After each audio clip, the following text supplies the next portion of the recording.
तो दोस्तों welcome back. क्या था नेक्स्ट नंबर 5 पे आता है नारुतो का बॉयफ्रेंड फ्रेंड सासुके उचिहा। आई नो बहुत सारे लोग शॉक हो गए होंगे सासुके को इस रैंक पे देख के, पर पर्सनली आई थिंक सासुके नंबर 6 पे ही होगा। सासुके देखा जाए तो नो डाउट बहुत ही ज्यादा स्ट्रांग है, क्योंकि आफ्टर ऑल बंदे ने अकेले से कागे समुद्र में घुस के राइकागे जैसे बंदे की फाड़ दी थी और उसे अपाहिज कर दिया था। इतना ही नहीं, सासुके के फीट्स के बारे में देखे तो सासुके ने किलर बी जैसे बंदे को टक्कर दी थी और ओरोचिमारू को मार के उसकी पावर ले ली थी और फाइनल बैटल के वक्त तो मादारा को टक्कर देके सारी टेल विश को कैप्चर कर लिया था।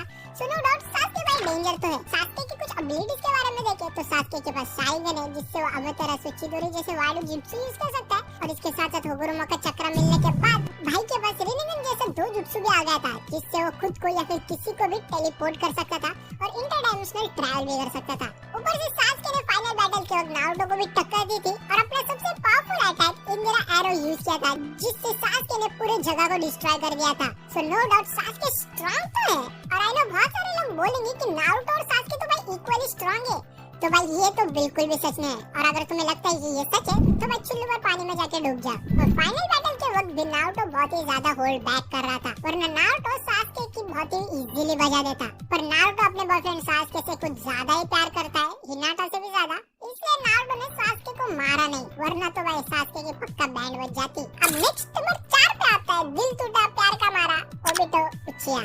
देखो ओबिटो स्टार्टिंग में तो इतना स्ट्रांग नहीं था, पर आगे जाके भाई बहुत ही ज्यादा स्ट्रांग हो गया था। Well the main reason Obito इतना हाई रैंक पे है क्योंकि ओबिटो के पास हाशिरामा सेल से the most broken Sharingan ability Kamui है और इसके साथ साथ 10 टेल्स का जिंजूरी भी है, जिससे ओबिटो के पास सारे 10 टेल्स की चक्रा और रिनेगन जैसे वाडी एबिलिटीज है, जिससे ये बंदा अनस्टॉपेबल है। पर स्टिल ओबिटो भाई ज्यादा टाइम तक जिंदा नहीं रहा था और ओबिटो से भी और भी स्ट्रांग लोग हैं, इसलिए मैंने ओबिटो को नंबर 4 पे रखा है। तो भाई अब बात करते हैं टॉप 3 स्ट्रॉन्गेस्ट कैरेक्टर्स की, जिसमें नंबर 3 पे आता है ताकेबायो आई मीन नारुतो। देखो नारुतो की एबिलिटीज के बारे में मुझे कुछ बोलने की जरूरत नहीं है, क्योंकि सबको पता ही है आफ्टर ऑल भाई मेन कैरेक्टर है सीरीज का। वैसे अगर मैं नारुतो के बारे में बोलूं तो नारुतो भाई 9 टेल्स का जिंजूरी है, जिसकी वजह से नारुतो के पास खतरनाक वाला चक्र और हीलिंग पावर्स भी आते हैं। इसके साथ साथ भाई एक उजुमाकी भी है, तो उसके कारण उसके पास नेचुरली भी और भी ज्यादा चक्र है इन कंपैरिजन टू अदर, जो कि और भी ज्यादा क्रेजी है। इसी खतरनाक चक्र लेवल के कारण नारुतो 1000 या फिर इवन 1 लाख शैडो क्लोन जुट्सु को भी क्रिएट कर सकता है, जो कि एक नॉर्मल बंदा सपनों में भी नहीं बना सकता। इतना ही नहीं, आगे जाके नारुतो सारे टेल विश के पावर्स और सेज पावर्स को हासिल कर लेता है जब हागुरोमा उसका चक्र नारुतो को दे देता है, जिससे नारुतो थोड़ी देर के लिए लिटरल गॉड बन जाता है। कि नारुतो इस सेज पावर से माइड गाय को रिवाइव करता है और काकाशी की एक आंख को भी हील कर देता है और ऊपर से नारुतो ने कागुया के साथ भी फाइट की थी और उससे भी अच्छी खासी टक्कर दी थी। और उस फाइट में नारुतो ने उसका सबसे पावरफुल जुट्सु जो कि है सेक्सी जुट्सु, उसका यूज करके कागुया को हरा दिया था। अब नेक्स्ट नंबर 2 पे आता है of course the ghost of उचिहा मादारा उचिहा।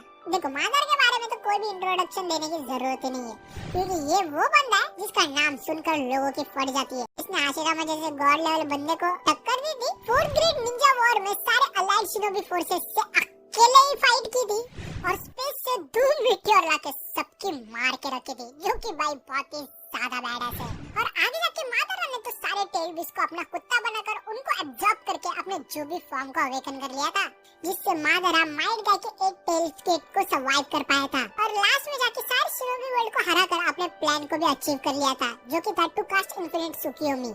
मादारा कितना ज्यादा स्ट्रांग है इसका अंदाज तुम इससे ही लगा सकते हो कि आफ्टर ऑल सासुके और नारुतो हागुरोमा का चक्र मिलने के बाद भी मादारा को हरा नहीं पा रहे थे। भाई आई मीन सारे वर्ल्ड के शिनोबीज मादारा को हरा नहीं पाए, तो ये दोनों भी क्या ही कर लेंगे। पर स्टिल आखिर में जाके ये जेत्सु का बच्चा दागाबाज निकला और बाजी पलट दी और मादारा को धप्पा दे दिया, वरना मादारा ने सबको हरा कर पूरे शिनोबी वर्ल्ड के ऊपर कंट्रोल ले ही लिया था। अब फाइनली नंबर 1 पे आता है ऑफ कोर्स मोमी कागुया।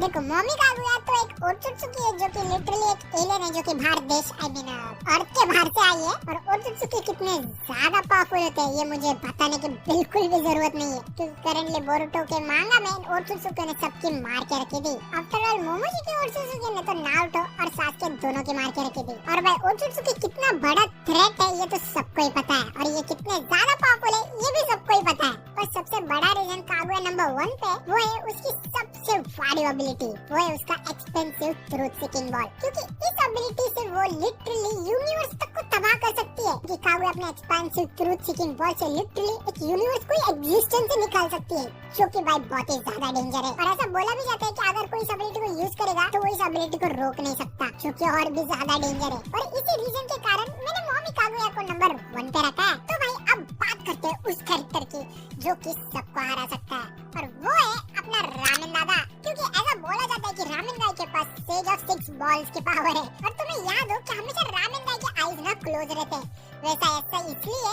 क्योंकि रामेन गाय के पास रेनेगन है और वो अपने आईज क्लोज रखता है ताकि किसी को पता ना चले। आफ्टर ऑल इसी रामेन गाय का रामेन खा के तो नारुतो इतना ज्यादा स्ट्रांग बना है। तो भाई रामेन गाय को इन सबसे स्ट्रांग तो होना ही था। तो भाई यही थे